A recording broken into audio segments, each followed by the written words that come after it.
Lil88. I don't even know where to begin. For starters, what on earth could a producer do that's so bad that fans start comparing him to the angry German guy with the funny mustache from 80 years ago? But seriously, if you've even remotely paid attention to Opium, you know that Lil88, one of Ken Carson and Destroy Lonely's main producers, has become the most hated man in Opium. Almost overnight, at least it feels like it. So I'm gonna explain why people hate him right now, his crimes, which I know might sound funny, but they're actually different, and of course, go over people's reaction on the internet, while giving you the detailed history of how Lil88 became the most hated producer we've seen in modern times. All right, a little dramatic, but let's get into it. Okay, so the recent insane wave of hate happened when Lil88 produced the second part of Ken Carson fans' grail known as Sydney Sweeney. This song blew up on TikTok. You probably saw those Caitlin Clark edits, and fans were really hyped for it. And when it dropped, they were even more excited. However, when you listen, halfway through the song,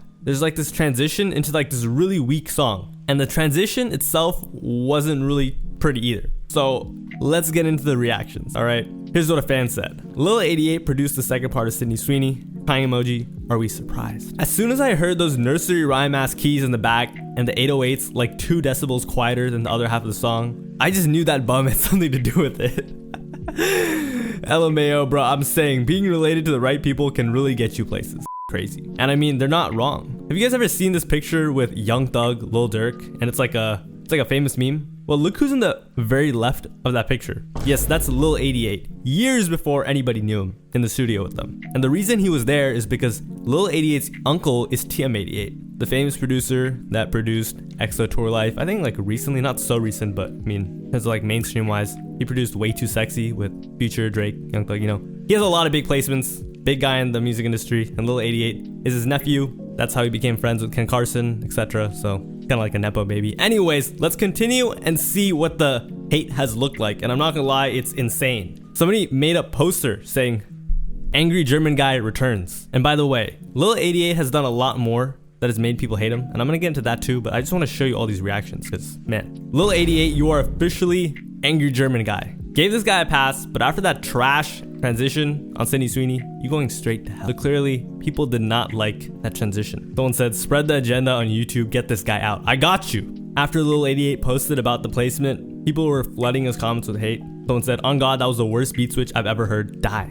They even made a change.org petition called Deport Lil88 to Germany for his crimes. And on the Cardi subreddit, they're fighting, get it done. Like they're like 3 away. It's like a joke. Someone said, we don't want him here respectfully. Let's try India. Sending a black man to Europe is evil. Only thing worse would be Japan. Someone said they pray he got allegations. You're gonna be very happy towards the middle of this video. Lil88, that one annoying friend you keep around because you knew him since y'all was kids. So Lil88 and Ken Carson knew each other since they were young because Ken Carson used to hang out with like TM88 and Southside, and that's how they became like friends. If you go on Lil88's Genius, he has some of like the oldest Ken Carson placements on there, all the way back to like 2020. So he's been friends with Lil88. Lil88 has been friends with Ken Carson since like 2017 or some shit. Anyways, Lil88 responded and he said, hashtag hate on 8, the new wave, huh? So he was loving this attention until they said, bro, shut up, delete the page. And then he turned off the replies, and then he deleted the tweet, and then he deleted all of the tweets, and then he went on a block spree. And now if you just go on his page, it's filled with hate no matter what he does. He posted a picture of him cooking up on FL. Someone said,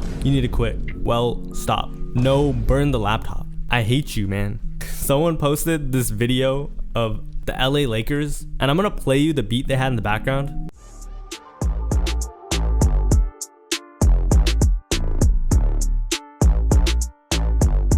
It's like a DaBaby 808. I don't know. It's probably one of the worst beats I've ever heard in my life. Someone said, Streets saying Lil88 made this beat. It's too good of a beat for him. Lil88 could never make a beat this good. They just hate him. Anyways, after all of that, he then responded to the criticism over the beat switch and said, I just sent the beat. I didn't pick the song, nor did I make the transition. Anyways, someone said, we don't care. It's Lil88. He deserves the hate even if he's innocent. Because I'm sure a lot of you guys are probably scratching your heads like, yo, why is he getting hated on that much? Like, isn't this a little crazy? Well, to understand why Opium fans hate Lil88 so much, you have to understand what he's done, okay? So I would say that there are 2 major instances that kind of brought upon all this hate on Lil88. Number 1 was him dissing Yeet, which I'll get into later.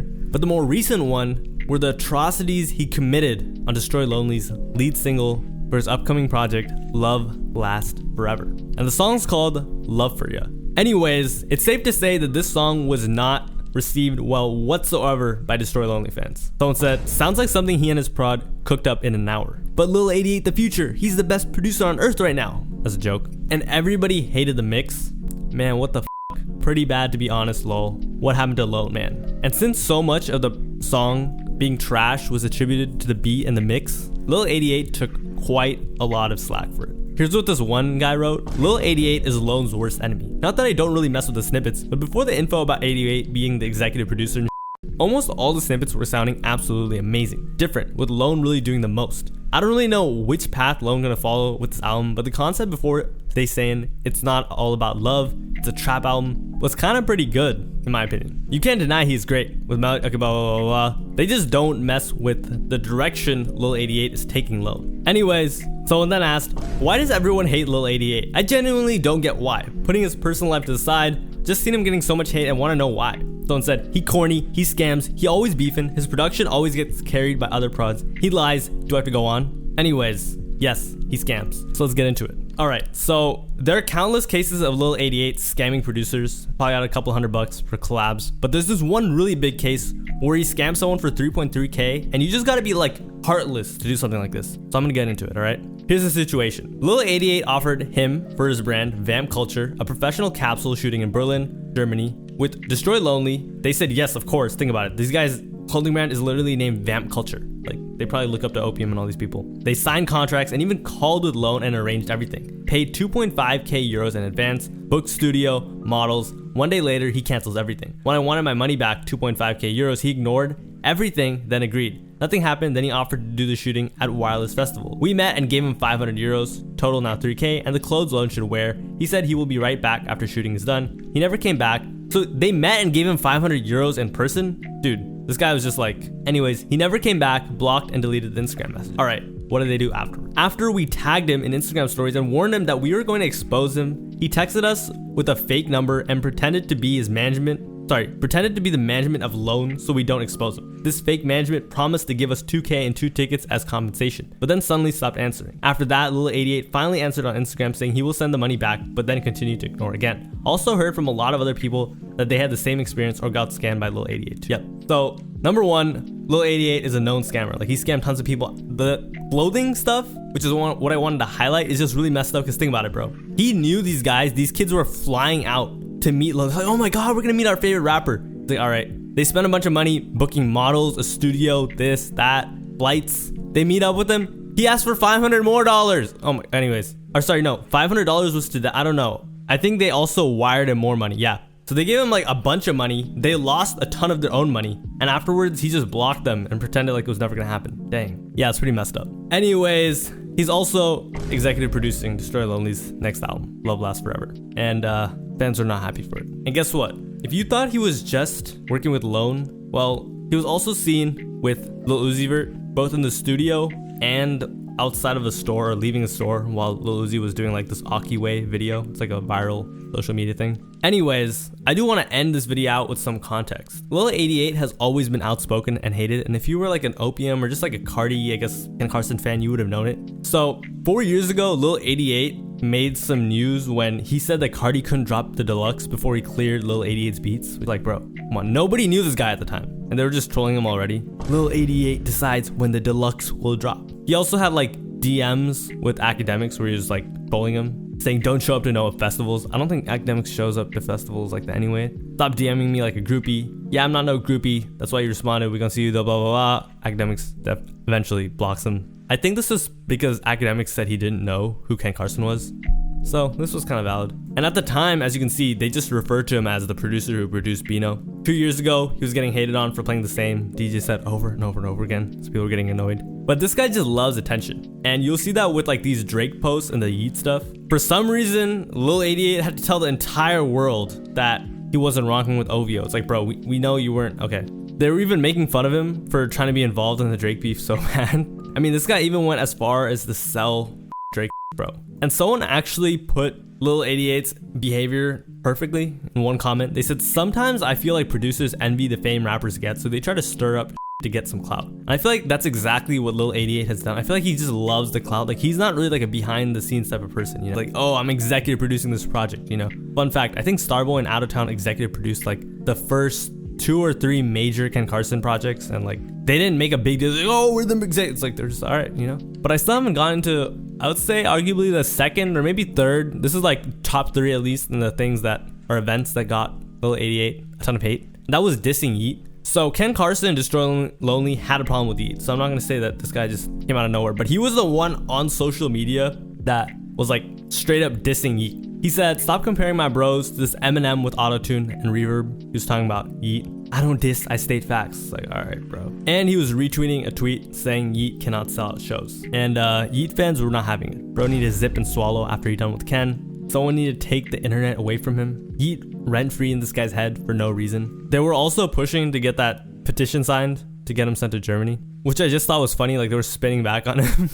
Anyways, I'm gonna close it out with this one last statement from Reddit. Someone said, I hate Lil88 because, and he made like a whole list. Number 1, bro corny as hell on Twitter. He was retweeting hella tweets dissing Drake, like bro is not on the team. What the hell? He had nobody. Drake definitely doesn't know, bro. And he published a tee dissing Drake for like $100. Ain't nobody buying your tee, lil bro. He started the beef with Yeet on Twitter for no reason at all. Like, why the he gotta do that? We were getting closer to getting a Cardi X Yeet song or another Ken X Yeet song. Okay, if he dissed them, clearly like, they weren't with them, or at least Ken Carson. Bro is mid, like okay, he not bad, but there's hella better producers. I agree, I don't really think he's that talented. He just uses like loops and does like the same drum pattern, but whatever. Even though bro mid, he claimed he the GOAT. Like, what the have some humility. Lil bro, you ain't even that good. That's just corny. Even though bro mid, he's gonna be executive producing Lone's make or break album. This will literally ruin Lone's career. Bro, this is actually so sad. I'm not gonna lie, this is a really good point. Lil88 is, I mean, I think he's all right. Like, I don't think he's a horrible producer. He's not like super talented or anything. And by saying this is Lone's make or break album, what they mean is No Stylist was a good album, but wasn't insane, but it was good. If looks could kill, a little watered down. It wasn't really a great project, let's be honest. So fans are already like, all right, can Lone even make a good project? That's where all the interest is coming from. Ken Carson clearly can. He's dropped like 3 good ones in a row, great ones in a row. So normally, if you're in this situation, you're gonna be really careful with what you drop. And by picking Lil88, Destroy Lonely didn't really do himself any favors. That's all I'm gonna say. Lastly, they said, he's so weird in general. That's it. And they were having so much fun in the comments. He's also a renowned scammer within the producer community. He sells collabs and placements, etc., then just takes the money and runs. He's a piece of shit, and I can't stand seeing him get any sort of popularity. Genuine scum. And I'm not gonna lie, like, this messed up, you know? Bro got clauses and shit for his post. This hating shit gets serious. I also hate him because of his incessant use of loops in his beats without crediting other prods. Alright, so if you don't know anything about producing, putting the drums on a beat can require a lot of talent, but they also can't. And Lil88's, they don't really. So what he does is he takes the main part of the beat from someone else, does like 1 minute of work, and then calls it a day. It's like a lot of his beats. Anyways, that's it for this video. Let me know what you think of Lil88. Honestly, I think he's definitely corny. It's very clear to me when someone wants attention, or like Lil88, you know, most producers, they just do their thing. And I think having a personal brand as a producer is important. But Lil88, his personal brand as a scumbag and someone who's horrible at making beats that people just don't like, is not really the brand you want. You know what I mean? And I don't really see him repairing this. It looks like he'll always have somewhat of a career, especially with Ken Carson Destroy Lonely around, because he literally grew up with Ken Carson, so I don't see him going or anything. And it's also kind of ironic that he's like a rap nepo baby, because any other producer that acted this way would get like, people would look at him like, yo, what are you doing? But he's just acting this way because he knows he can get away with it, because, you know, he's TM88's nephew. But yeah, that's why everyone hates Lil88. Thanks for watching. Have a nice day, and see you tomorrow. Bye.